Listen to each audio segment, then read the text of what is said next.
चला कैसी को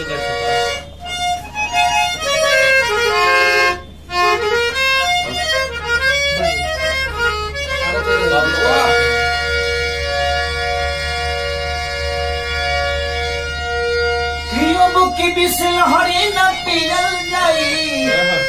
पियल जाई पानी कॉल के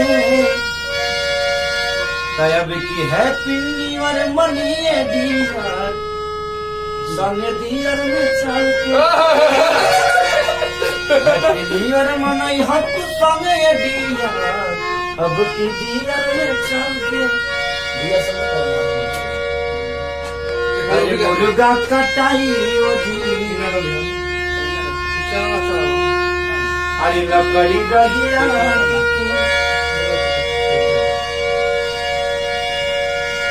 कि माजा उठावल जाई देहात में भात साग कि नदी किनारे पाँव बिछलाई अरे तनी चली हा धनिया संभाल के तब की हैप्पी न्यू ईयर मनावल जाई